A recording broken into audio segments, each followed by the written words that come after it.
¿Qué hay? Buenas tardes. En el programa de hoy es inevitable, aunque hemos dicho siempre que aquí no vamos a emitir nunca ninguna opinión ni personal ni profesional, pero en el programa de hoy que vamos a centrarnos exclusivamente en la úlcera gastroduodenal, es decir, tanto del estómago como del duodeno, que son dos partes importantes en nuestro organismo, pero es inevitable el cruzar datos.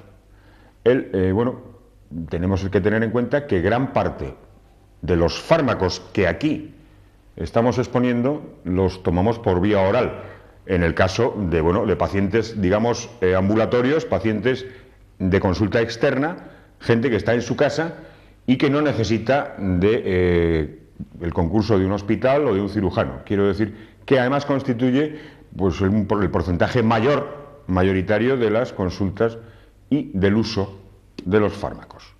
Está claro que si estamos hablando de la administración de fármacos, todos los fármacos que estamos viendo aquí, salvo algunas excepciones, se utilizan una de las vías o la vía básica de fijación al cuerpo es por la vía oral. Es claro que si estamos ahora en la fase del tubo digestivo, aunque nosotros desde la medicina natural no contemplamos el cuerpo humano, no ya nosotros, la medicina natural no contempla el cuerpo humano por compartimentos distintos, por ramas distintas, por distintos departamentos, sino que lo contempla de una forma integrada y contempla la armonía de todos y cada uno de sus vecinos, de todos y cada uno de los comunitarios o vecinos o amigos, como quieran ustedes llamarlo. Bien, entonces en el caso de la úlcera, a la que hoy nos referimos, vemos como todos los fármacos, muchos de los fármacos que tenemos que ingerir, lo hacemos por vía oral y, claro, tienen que pasar por el esófago, pasan a estómago, del estómago pasan a duodeno, intestino delgado y luego se absorben, se excretan, aquello que hablábamos del agua, que en el flujo ese de tráfico de agua, de esos 8 litros de agua que soltaba el estómago al intestino delgado, luego al final podían quedar 200 mililitros de agua nada más. Y en ese tráfico era donde se producía la absorción de alimentaciones. Y bueno, pues si en esas alimentaciones hemos incluido algún compuesto químico, algún fármaco, pues claro, para que haga su actuación a nivel, lo que se llama en medicina sistémico, es decir, a través de la sangre, y lógicamente con eso llega a todo el cuerpo. ¿Cuál es la razón por la que, por ejemplo, pues hay gente a la que le sienta mal la aspirina, puesto que si ya tiene algún problema, antecedentes de úlcera, antecedentes de gastritis, antecedentes de duodenitis, ahí le estamos colocando directamente un estimulante exógeno, algo externo que es ácido acetilsalicílico. Entonces, aparte de los ácidos que tenemos en el estómago, que tienen la función, que tienen la misión de degradar nuestras alimentaciones, puesto que en las distintas fases de la digestión pasábamos por la primera, si recuerdan, que era la masticación. La fase de la masticación era una fase importantísima, que además es importante y actualmente es importante dedicarle tiempo a eso. Como además vivimos una etapa en la que parece que todo va muy deprisa, pues parece que queremos también que nuestro organismo vaya más acelerado y empezamos por no hacer la primera fase de la digestión, que es la de la masticación, bien, en el sentido de que no masticamos bien los alimentos. Si esos alimentos no entran bien triturados a través del esófago a nuestro estómago, ese estómago va a tener problemas a la hora de ir reduciendo todo ese bolo alimenticio.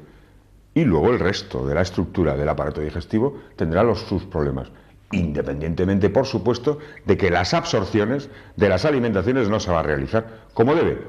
Y a lo mejor vamos a generar un aumento, puesto que el cuerpo es absolutamente inteligente en sí mismo, de una forma natural.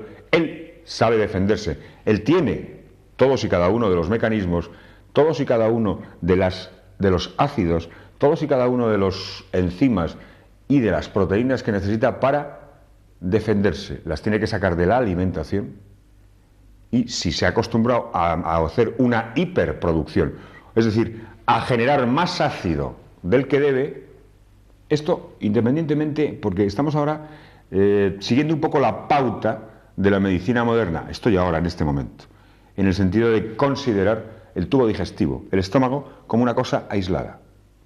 Pero es claro que el estómago y el tubo digestivo no están aislados para nada. Quedábamos que la primera absorción, la primera parte de sangre donde se cogen las alimentaciones va a pasar por hígado a la porta. Está claro que todos y cada uno de los fármacos, todas y cada una de las drogas que nosotros vamos a tomar por vía oral, de una u otra manera van a pasar directamente por porta y van a pasar por el laboratorio que es el hígado. Está claro también que la vesícula biliar tiene que drenar sus jugos biliares, su ácido, a ese duodeno para ayudar y contribuir a la digestión. Entonces, terapéuticamente hablando, el gran problema de siempre ha sido el problema de la úlcera, desde el punto de vista de la patología gastroduodenal, independientemente, salvando los problemas, digamos, de cirugía, los problemas de neoplasias, de cánceres, los problemas, bueno, de accidentes anatómicos, congénitos o no, pero el gran problema, el gran caballo de batalla ha sido la úlcera. De hecho, además, podemos leer, y además quiero leérselo para que no piensen en absoluto que me lo he inventado. Dice textualmente el libro: la historia natural de la enfermedad es, sin embargo, compleja y cursa con frecuencia en brotes. Si ustedes tienen úlcera o han tenido gastritis alguna vez, o hernia de hiato, algún problema de estómago, algún problema de acidez, recuerdan perfectamente la relación que tiene esa patología, esa sensación de tener un gato en la tripa, la relacionan directamente con la primavera y con el otoño. Que es lo que dice aquí de los brotes. Dice, si a ello se añade que la causa última de la enfermedad es desconocida, lo dice aquí, lo voy a subrayar, y que los fármacos actúan solo de manera sintomática, se plantea el problema de si, superado el accidente agudo, es decir, la crisis en el momento en el que el individuo tiene, o bien esa crisis de acidez, que suele repetirse durante unos periodos de tiempo concretos en cuanto a la primavera y en cuanto al otoño, en muchos casos. Cuidado, en medicina no hay nada absoluto. Esto no es como un taller de coches en el que sabemos que le hemos colocado un carburador de doble cuerpo a ese coche y que cuando se abra la primera ventanilla del carburador, al llegar a un número de revoluciones exacto, se va a abrir el segundo cuerpo. No, esto es el cuerpo de cada individuo y cada individuo es su mundo. Es la relación que tiene con el exterior, es primero su constitución, cuidado, que ahora se ha dado en llamar genética.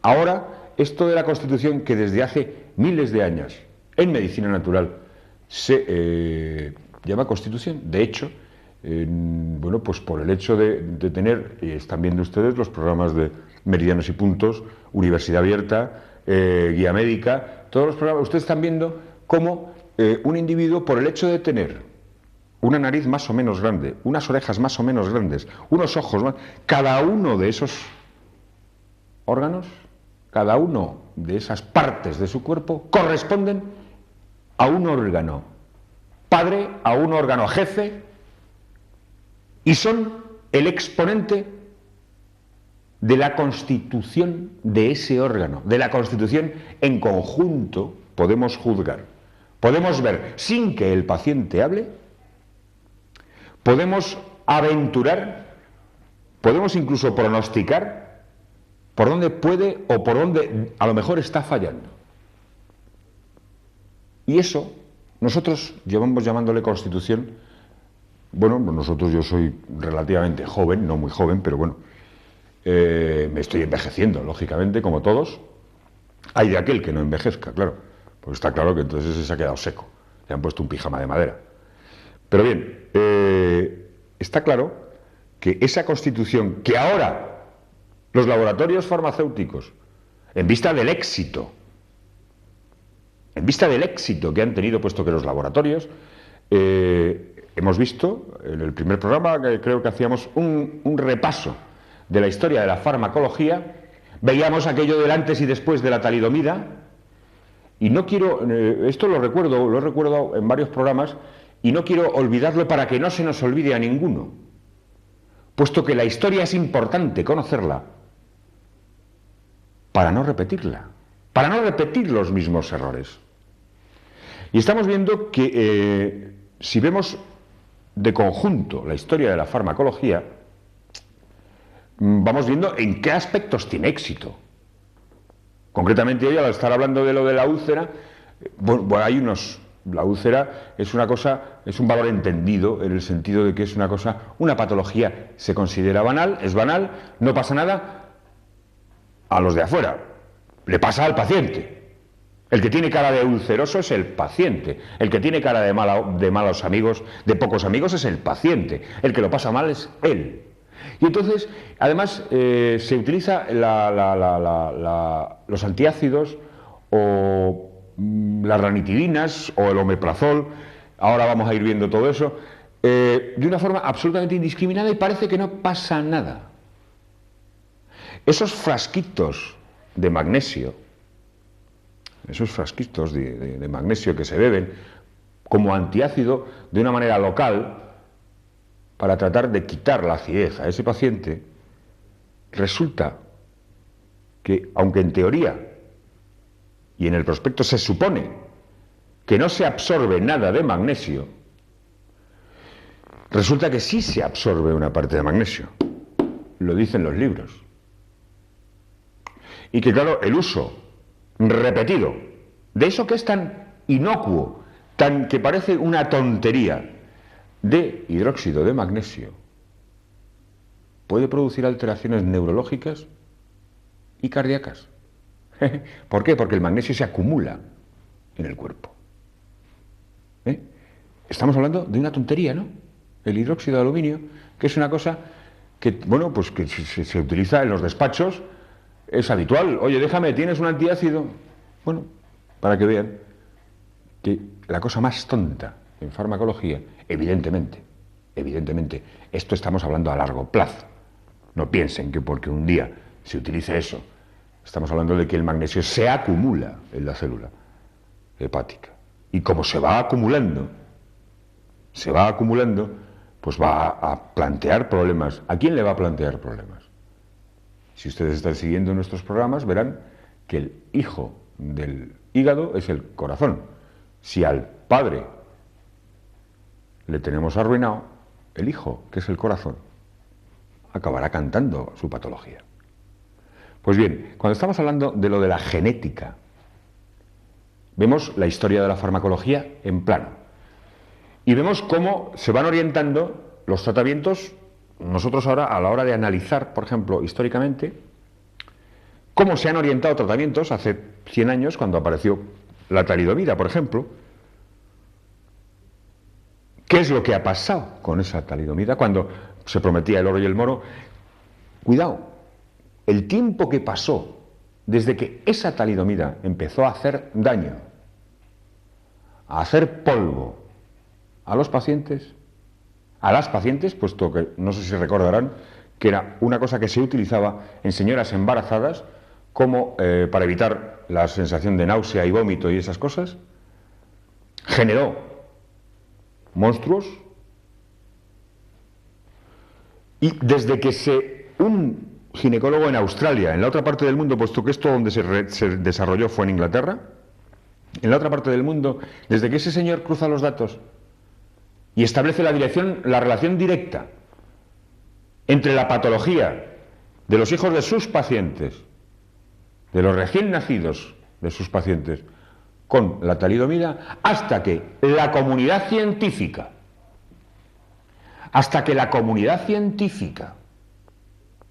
se pone de acuerdo en investigar eso y en quitar del mercado la talidomida, pasan unos años. Bien, pues ahora la comunidad científica está buscando la solución a los problemas que no ha encontrado con las pastillas, puesto que las pautas desarrollábamos también como era el tema de la farmacia.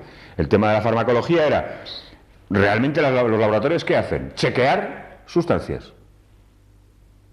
En el mundo vegetal, en el mundo animal, en el mundo mineral, y chequean cientos de sustancias, miles de sustancias, hasta que encuentran una que en principio parece que les va a dar resultado primero en un conejo.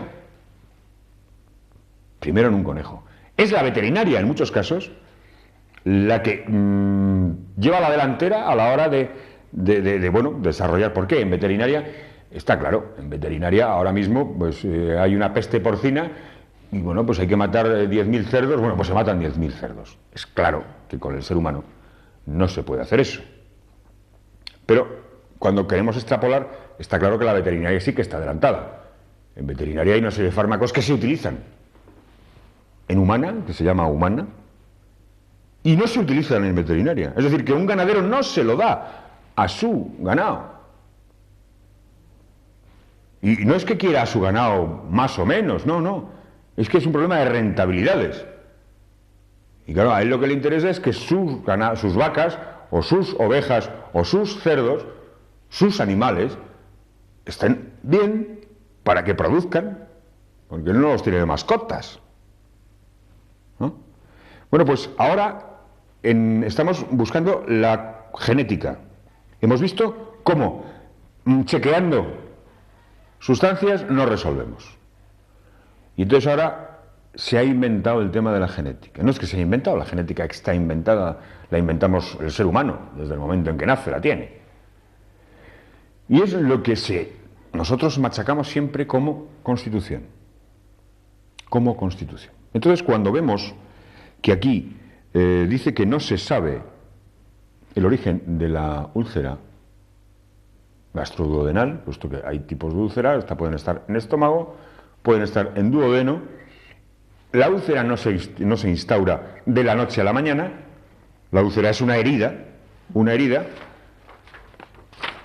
Esto sería la sección de un epitelio, del epitelio del estómago, gastroduodenal.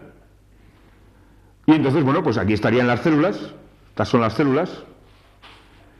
Esto es el sistema venoso, el sistema arterial, el flujo sanguíneo, que es el que tiene que alimentar, como si fuera un tiesto cuando regamos. ¿Dónde regamos? Regamos en la tierra. Pues esto es lo que tiene que alimentar y garantizar que estas células se vayan recomponiendo y vayan apareciendo una y otra vez. Y luego, para que estas células, al estar bien, generen y segreguen un moco, que es esta cosa sombreada que hay aquí, que es lo que va a proteger a la mucosa. Puesto que en ese aparato gastroduodenal hay que producir clorhídrico, que ese clorhídrico es el que altera el pH, puesto que el pH, que vemos que en la parte, digamos, de la luz, en lo que sería la gaita gallega, en el hueco del órgano, el pH es ácido. Sin embargo, el pH, lo que es al lado de la pared de la célula, puesto que la célula si no sería incompatible con la vida y se produciría esa herida que es la úlcera, es ya de 7. O sea, aquí tenemos un pH ácido y aquí tenemos ya un pH de 7 que es neutro, básicamente. El pH es el que mide, ¿cómo explicaríamos lo que es un pH? El pH, porque a mí me habrán oído hablar alguna vez del pH, ¿cómo podríamos contar? El pH es el que nos mide la acidez o la basicidad. O sea, lo ácido o todo lo contrario, eso es la base. O sea, un ácido es exactamente lo contrario de una base. Y entonces eso sería como, bueno, el parámetro del medio, ¿cuál es? El 7. De 7 hasta 14, tenemos un medio básico, que tampoco es bueno, tampoco es natural ponernos en un pH de 14, y de 7 hacia abajo tendríamos un pH ácido. Claro, la acidez, ustedes saben lo que es un ácido. Un ácido, pues bueno, pues el vitriolo, el sulfúrico, el echarlo a la cara, a los ojos de una persona, eso quema, eso arrasa. O sea, pero tan malo es un pH de 1 como un pH de 12. O sea, tan malo es el exceso por un lado de ácido y el exceso por otro lado de la base, que es todo lo contrario al ácido.